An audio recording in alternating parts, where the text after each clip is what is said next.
ça sali. Mais il y a eu plus ou moins 7 bateaux industriels. Dans le bateau, le bateau. Premier bateau est dans le fleuve Congo. Le tout premier bateau est à pêche. Le deuxième bateau est dans le fleuve Bangui. Il dépêche Viva. Le troisième bateau est dans le lac Kivu. Pour aider aussi la pêche là-bas. Et pour le quatrième bateau est dans le grand lac. Il dépêche Viva. Et puis, bateau Moussou est dans le lac Tanganyika. Ce sont des choses où après 18 heures, bateau Bakamba Kimboka, Bakoka qui ont réalisé en côté. Alors, le vrai problème était quoi? Le président de la République a dit qu'il y avait aussi d'autres personnes qui pour bloquer les actions du président de la République. Alors, le succès diplomatique de Mokonza Mboka, c'est le tout premier président d'abord que l'administration Biden a félicité depuis que Joe Biden est au pouvoir. Et puis pour la deuxième fois, Joe Biden avait envoyé une lettre et pas ambassadeur à Mike Hammer pour féliciter aussi le président de la République pour son prise au pouvoir à la tête de l'Union africaine. Il devait vivre. Et puis qu'est-ce que l'administration Biden a dit aujourd'hui? À lobby, ils vont sanctionner tout le monde qui sont en train de soutenir les ADF comme un mouvement terroriste. Mettez le temps à bon matin.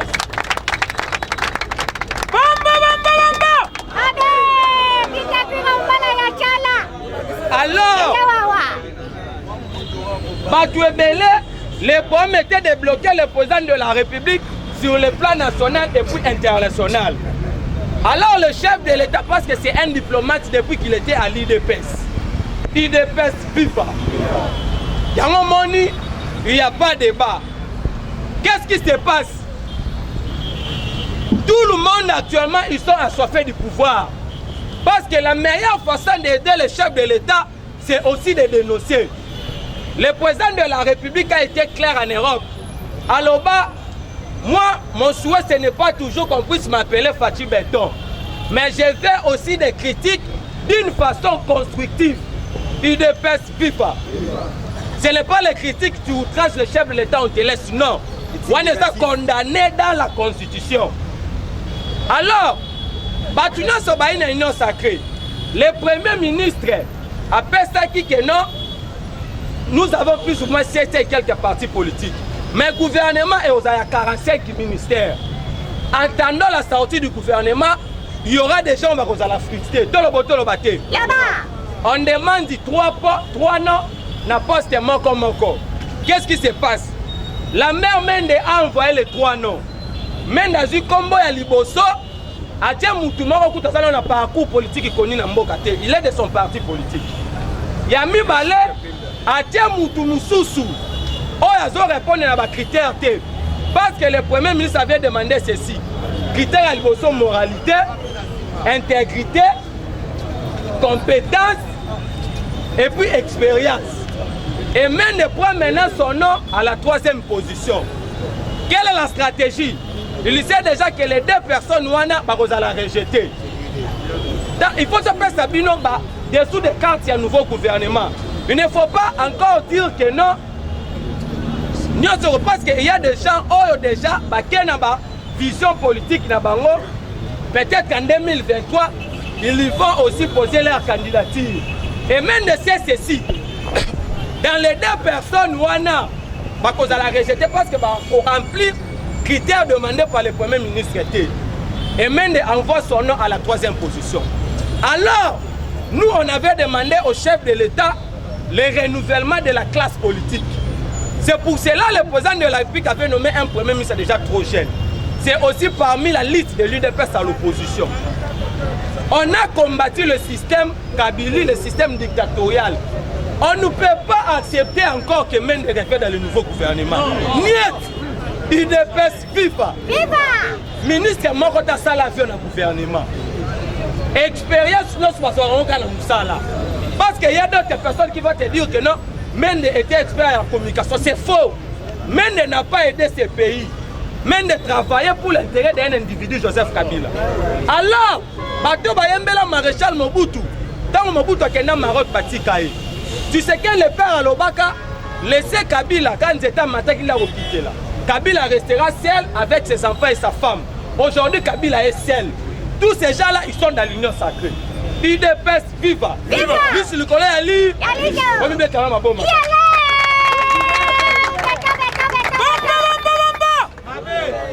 Alors, dans l'autre côté, Basile Olongo réclame aussi 3 postes.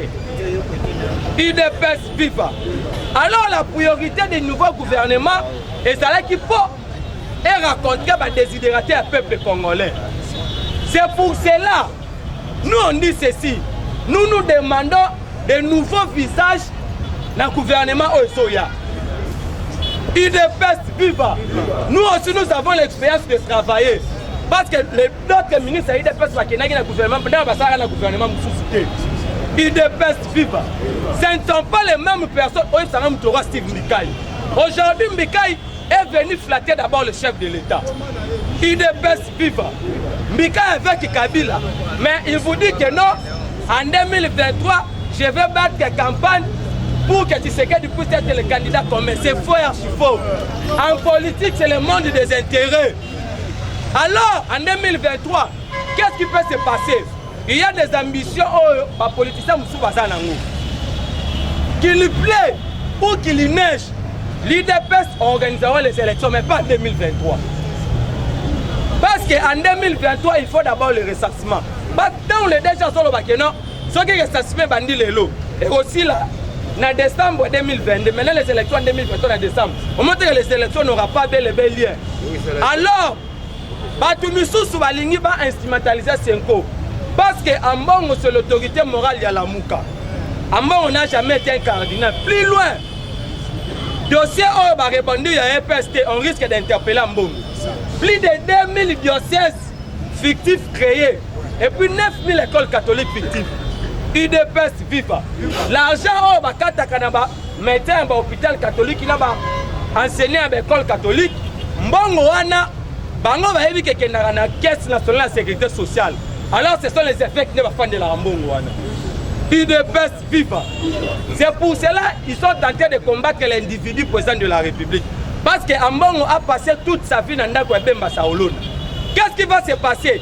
Il y a des ambitions politiques dans l'union sacrée. Tolokaki déjà, confrère Nabiso Pazala qui a en train de dire que non, Moïse Katumbi est en train d'instrumentaliser le nouveau Premier ministre. Alors n'oubliez pas que non, il y a d'autres gens dans le bazar la VT. On peut arriver en 2023 parce qu'un politicien, il faut avoir aussi lui sur Moussika. Les mêmes partenaires vont instrumentaliser Senko. On envoie les gens dans la rue. Quand maintenant il y aura des bavures policières, aussi dans le régime, il avait tué des gens. UDPS, viva! Viva! C'est pour cela, pour soutenir la vision du chef de l'État. Prévenez, Makamouya Zandu, automatiquement parlant, c'était le truc qui va même qu'il fallait qu'à s'en charger. Mais quand vous avez vu le président de la République qui est parti, c'est pour vous dire que non, il y a d'autres gens qui sont en train de travailler pour le chèque du président de la République. UDPS, viva! Ne pensez pas que tous ces gens vont se ma fatigue ce sont des flatteurs. Aujourd'hui, Kabila est seul. Ce sont les mêmes gens qui nous ont dit dans ces pays que Kabila c'est une espèce rare. Mais aujourd'hui, ils sont dans l'union sacrée. C'est pour cela que j'avais dit à cette occasion de profiter pour sillonner tous les parlements debout pour éveiller la conscience des combattants. Être derrière le chef de l'État. Aujourd'hui, si le président Félix échoue, et que nous sommes, il y a un père fondateur, il y a UDPS, il y a combat na biso, il y a 4 rebelles à parti. UDPS, viva! Viva!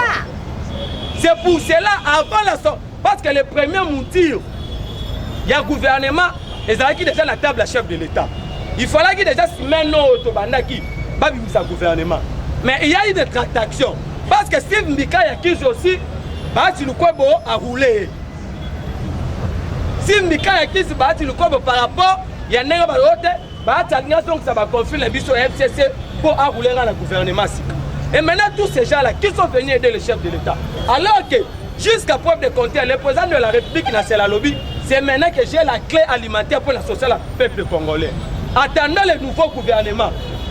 D'abord, mandat chef de l'État est banni. Et qu'on bande Moukolo va faire le gouvernement Samalukonde. mandat ya mokonza mboka ezobanda mukolo bazo investir gouvernement Sama Lukonde. Parce que depuis que le président est au pouvoir, c'est le tout premier gouvernement où il y a eu la tractation du gouvernement de Bissau.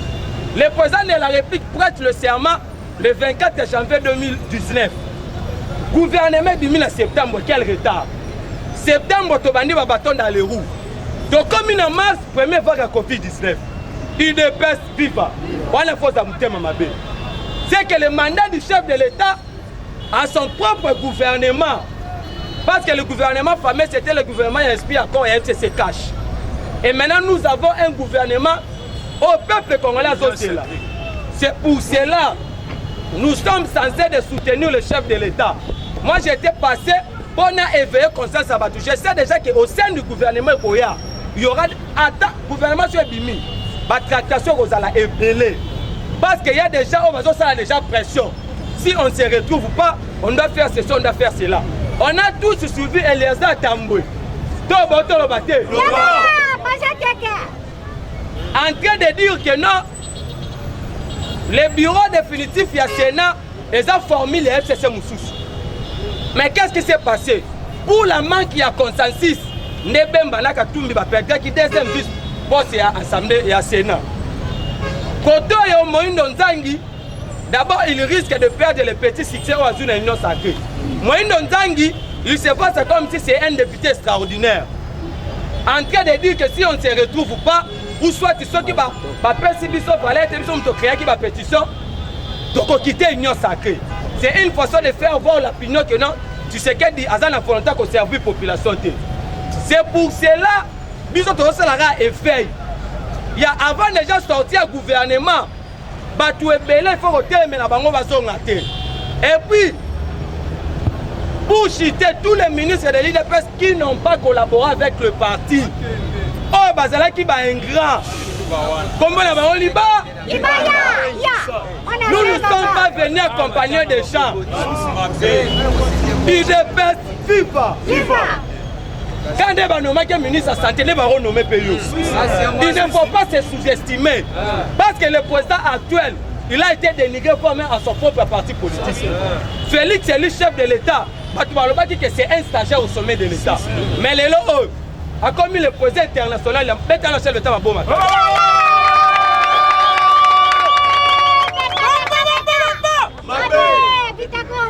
C'est pour cela, actuellement, il y a des ministres de l'IDP, il faut dénoncer. Parce que, d'abord, ce qui fait la force de l'IDP, c'est la liberté d'expression.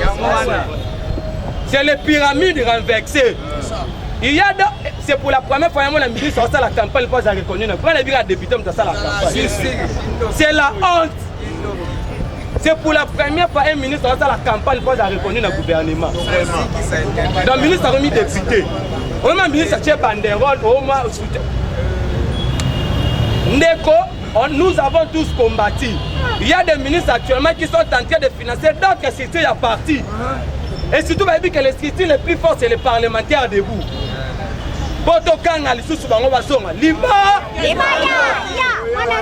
demandons au chef de l'État, on sait que le président de la République à l'Andarabiso va même collaborer à Mokonza Mboka. Tous ces gens qui n'ont pas engagé de combattants de leur cabinet politique. Il faut pas qu'elle. Nous avons besoin de gens qui ont engagé les combattants. On n'a pas l'espace délimité. Et tiens, tu sais qu'elle doit mourir. Alors, qui m'a il est pouvoir 30% aux parlementaires de vous. Mais jusqu'à preuve de contraire, non, nous se retrouver. Alors, on avait fait confiance à nos ministres. C'est pour cela moi j'avais soutenu le chef de l'État quand il a dit que non, tous les ministres sortants, il faut IG passe à l'enquête. IDPS viva. C'est ça l'IDPS. Avant parce que nous sommes un parti exemple. On ne peut pas attaquer les autres tant que pas la fixation IDPS viva. C'est pour cela déjà d'ici, si tout va bien, la semaine prochaine, on a un nouveau gouvernement. Parce qu'il faut investir dans le Parlement. Et maintenant, tout ce qui s'est raconté par rapport à Bahati Lukwebo. Mais il y a d'autres communicateurs FDC balobi c'est faux et archi faux. Mais biso tebi que mai ningala pamba te. Mai e ningala pamba te. UDPS viva. Tolani Mukeba ilelo alobi boye. Tolo botolo bate. Mukeba alobi le président de la République a violé en fait si c'est le règlement au Mukeba a tracé qui n'a une autre que moi je ne comprends pas. Le président de la République quand il est allé en Ciel, tant que la population a gagné que Bougoumestre Kende, un chef de l'État, il ne peut pas peut-être en public déshabiller le Bougoumestre. Là, Nangina le vélo comme encore. Président Kei Bakbazo Kanga, l'ongolais sur Bougoumestre, président Tuni Nini, ainsi Bougoumestre, Yomoko Yoki, population à Boyou. Mais un chef, une autorité ne peut pas dire en public que non à l'ongolio, non. Il a dit ceci. Ceux qui ont dit que ma bonne côté, pour qu'on aille en retraite. À l'immédiat, tous les mabons ont été bango. Quand le président l'implique à quel lobby dans Zan, Ngobila avait pris la décision, parce que Ngobila, c'est le numéro 1 de la ville province de Kinshasa. Il a pris la décision pour la fermeture de Zan Babongisa. Mais je ne comprends pas. Mukeba attendait que le chef de l'État hier ait Ngobila qui est dans le Mongolio. Ce n'est pas chef, un président de la République ne peut pas agir comme ça. Qu'est-ce que le président dit? Alors, Biboye, Zan nous autant on au Kolaga à l'époque, on venait avec nos mamans. Et c'est là qui boite. Mais nous sommes les bisous d'autorité et ça qu'on tient nos pieds dans la propriété. Donc on tient dans la condition humaine. C'est pour cela comme chef de l'État. D'abord moi j'ai fait le président parce que pour la scène marché wana. Alors puis comme ça il avait préféré la RDC comme son second parti. À Kende qu'on s'est bouillé dans l'affaire Moussous. Mais pour les marchés centrales bah pèse dans nos sociétés à l'immédiat contre Salami. Déjà FPM Andimi qu'on financé. UDPS viva. Mais il y a des gens qui passent à la télé en commençant par Perro Louara en disant que le président n'a pas respecté la loi à passation à marché public. En attendant que Batoubaza n'a chômage. Donc il y a maintenant la loi à passation à marché public. Combien de mois? UDPS viva. Encore plus fort. Les journalistes fanatiques, le clochement de Maman Olive passent à la télé en train de dire que le chef de l'État a fait la honte de projeter les images de la maman Denise. Mais un président de la République, ça c'est un modèle. C'est le numéro 1 sur toute l'étendue de la République. Cela veut dire quoi? Acte ya bongo. Il y a derrière la porte donner un bouquet de fleurs à maman Denise. Et c'est encore là qui s'abuse que non, il dépêche viva. Je vous remercie. Awa Tozana Boulevard, poids lourd, entrée Ndolo, numéro 37. Awa Tozoteka ba produits alimentaires en gros et en détail. N'a pris à le peuple d'abord, maison les greniers, prix à moins cher, Fachi Béton, Tolia, Totonda. Bana Congo, bana Mikili, monde entier mobimba, ba balinga Holanda yo kason. Tala mokili moni, ozo kate moins loko ezali. Donc chez papa Laurent na maison les greniers na maman na nous, okokoma wana so komi okomona ba prix oya ba biloko même niveau ya Bruxelles. Donc produit wana ça toujours na Bruxelles pour en désordre kende kuna yo moko missionnaire témoin ko vanda te pour ça na pembeni oko vivre qui vivra verra tango kokoma yo ko comprendre que te masole za lindenge nini kolia kotonda nyata borto fachibe.